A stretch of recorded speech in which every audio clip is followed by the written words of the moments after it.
So I was thinking today we would talk about the road to independence. You have been mentioning that Mhm. on and off in other discussions, but we haven't actually had a podcast about that. And it's been really speaking to me that that needs to be a major theme. You know what I'm saying? Of everyone who's involved with work with the children. So you've got me really excited about that topic, the road to independence. I'm excited about it too. And honestly, I don't know if we need a discussion about anything else ever. I mean, I think about my own children. I know you have a couple of children, and one of the things that we actually think about very early on, even though it gets translated in to are they reading yet, or things like that, is where they're going to be as adults. Are they going to go to college? Are they not going to go to college? Are they going to do something different? So that is one of the themes that all parents think about. And I know parents think about it worldwide because I've had the opportunity to meet a lot of parents in Kenya a couple of months ago. And in talking to those parents, one of the things that kept coming up is what's going to happen to him? What if I'm not here? Is he going to have a job? Is he going to be able to take care of himself? Is it going to be a burden on the community? Some of the people came from more rural communities, some were from Nairobi. So, this idea of independence is one that we sometimes skirt because we get caught up in the daily routine of the things that we're teaching or the things that we're doing, or I think we get caught up in avoiding it because we worry about it so much we're afraid to face it. I think those things you were talking about, just kind of the daily things, or maybe the way our eyes are being pointed, keeps us from thinking about that. I mean, when you use the phrase the road to independence, Mhm, you're talking about a journey. mhm. And I think parents need to reflect on your, are you on that road? Or are you on a road somewhere else? You know? Yeah, what's the road you're on, and are you mindful of the road you're on? It's hard. It's a hard road. I don't mean to minimize how hard it is. I would also say that it's very satisfying. And once you begin to see that that road is getting you closer to the goal that you've set for yourself, that goal of independence, whatever your child's potential is for independence, then it has its own momentum. It doesn't really matter if I say, "Oh, you're doing great," which I say a lot, but it doesn't matter if I'm saying it or you're saying it because the parent begins to feel it. The person with autism begins to feel it, and that's enough of a motivation to get going. I think that our internal motivations are much stronger than the motivations that are external. Mm. You know, I think sometimes when we talk about this kind of a topic, people think, well, you're talking about getting on that road when the children are young. But what I'm trying to tell people is it, it doesn't matter when you get on the road, you're on the road. So age is not as much a component. I don't want people thinking, well, my child is older, so too late to get on the road, right? Too late to take the trip. Yeah, the poor man that I saw years ago who was 62, I keep talking about him. Anyway, he got on the road very late. He was 62. What we can't overlook when people get on the road is that we're not thinking about their age, but we are thinking about where they are developmentally. And some of the things we work with very young children are things we need to work with people no matter their age. He's just had a lifetime of being confused. The truth is, a 2-year-old has had a lifetime of being confused, but if you're 62, you've had more of a lifetime of being confused. Yes. I think that's so important. I have worked with older young adults, etc., and they are somehow stuttering through life without those early developmental steps. They have had other steps that kind of compensated, Mhm. but the fact is, without those, their road to independence is full of self compensations, other people compensating for them, but not real independence for them, and a lot of anxiety, which is not complete freedom, right? The anxiety, I think, has to do when we venture out from our zone of self competence. Hmm. Where do we feel competent and we know we need to venture out? But if we set that up early on, you don't know how to do this, but there's a first step, and I'm going to help you start making those steps. The kids do really well. And in fact, it's one of the things that makes me proudest of the young people I see right now who have been in RDI for years and are now at a point where they are independent, and how hard that is for them. I know I mentioned it last time, but I just have a couple more examples of people who got out of college and one who didn't get out of college, but looking for a job, and they didn't get the job. They didn't get it. And nobody said to them, "Don't worry about it, I'll get the job for you." They just didn't get the job. And they kept going back over and over and over again. I think some of them went back 11, 12, 13 times to different places. To me, I want to tell you something, Catherine. That is a better sign of success than someone who graduates, walks into a place and gets the first job that they apply for, or someone who finds that job for them. I want to see that resilience. And we build up that resilience in the very young children and the young teenagers and the adults that we're working with by giving them that sense this is different, but I know what to do, or this is different and I don't know what to do, but I have the information I know to figure out what to do. And that leads to the independence, I believe. And I think back to how, as a parent, you have to get to there. You have to be on that road with your child, because if you are overcompensating for them, and when I say that, I mean no judgment at Mhm. all.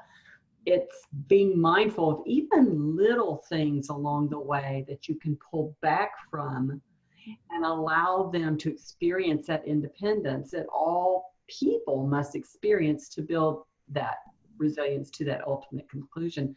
That can be very hard for children, or parents really, who have children with not just autism but any disability. That parents can be very fragile in this area to even remove themselves or even have habits that they're comfortable with. It's understandable, isn't it? If you have a child that's been difficult to comfort, or a child who has not been a good apprentice to you, you figure out how to have a relationship with that child. And once you've figured it out and the child is calmer, you don't want to let that go, because you've been walking on eggshells and now you're really good at walking on eggshells. So you don't want to break that egg. And it's a very scary thing to do. The trauma that our parents and our children go through can be a very dramatic trauma, and it can slip back in at unexpected times.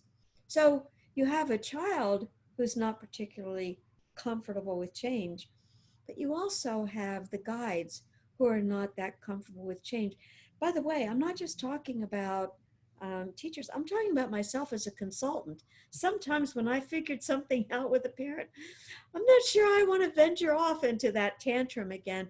And for teachers in a classroom, where a classroom needs to be organized if the teacher's going to teach, they don't want to set that child off, and so they will stay with what works, and even if it's an overcompensation, they will hesitate to pull it back.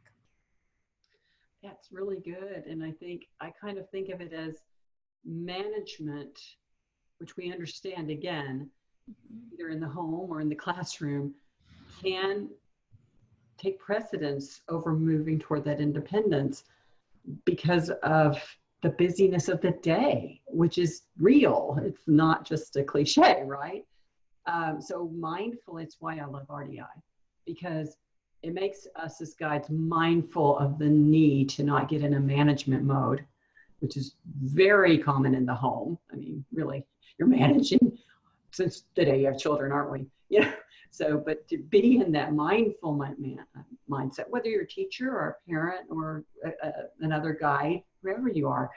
But I always tell people, don't beat yourself up if staying mindful can be difficult when you're talking about independence. Well, listen, staying mindful is hard for all of us. I mean, we have fast-paced lives. We find ourselves stretched in so many directions, and you know, um, none of us is very good at multitasking. And in fact, everything you read about multitasking says it doesn't exist. We just shift back and forth. Well, the more you find yourself shifting back and forth, the more difficult it is to focus on one thing and be mindful of it. But this area of compensation is one which I think is probably one of the largest hurdles when it comes to a person's independence, no matter the age. Well, and there are, I know through our life with our children, there are habits and things you don't mind doing for them that you really almost need somebody else to point out to you. Like, oh, I don't mind doing that. Yeah, but that's on the road to independence that they, yeah, they could do that for themselves. But, and by the way, this is where I always say RDI is just good parenting, period. It is. Because this can happen to any parent. But why would you not transfer that responsibility? Well, have you ever heard a parent say sometimes it's easier just to do it myself? I think that's not uncommon amongst my friends with typically developing children to say. So we get it, I guess, is what we're saying. But for children who are compromised, it can be really important, even the little things. The little things. And um, I just mentioned, that we have a fast-paced lifestyle, and the faster it gets, the more quickly we want to overcompensate and just get out the door. This morning, I was trying to get my grandson out the door to go to his Lego camp, and he's learning to put on his shoes and socks. But I was in a hurry, and I said, "I'll do it, come here." He said, "Mama, I'm learning to do it myself." So we were later, but in that moment of trying to get out the door, I wanted to take it over. And we find ourselves doing that all the time. And when we have so many areas of independence, whether it's putting on the shoes or getting your lunch ready or getting out the door or forgetting your homework or not forgetting your homework, some of those things are going to be compensated for by the person who's trying to get the child out the door. Maybe not all of them, but every time you overcompensate in one area, now you're overcompensating in that area. And it's hard to get the routine together and the organization together so that the child feels good about himself, feels confident about himself, and is on that road to independence, which is where we're headed. I mean, we're not headed out the door to the grocery store. We're headed out the door toward independence. And sometimes I have to remind myself of that.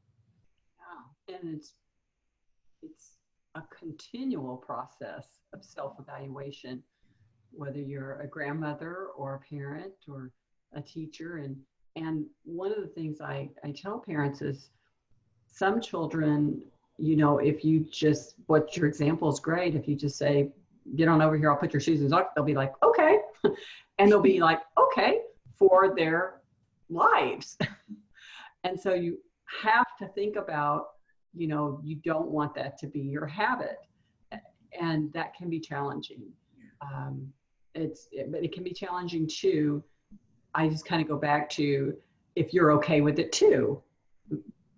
It's very challenging, and it's difficult. I think I love our example of the shoes, because it's maybe for folks listening going, so those little things lead to independence, and our answer is yes, because they add up. They do add up and the stakes are high. Yeah, they are. But I love to think about your grandson and the feeling of achievement he had to have by given the time to do that. And so much about what we've talked about today in the road to independence also has to do with time, which is another beautiful thing about our RDI program, which flows everything. And just like you, Catherine, I think it's important that we don't beat ourselves up, that we don't let that we don't let those times when we've been less than successful be the things that determine how we feel about ourselves. Negativity, whether it's about ourselves or somebody else, carries a lot of weight. And I feel it's important that while we're bringing our memories to the forefront, that we concentrate on those memories where we've done it well, where our children have done it well, and that we use those as the memories that help us move forward.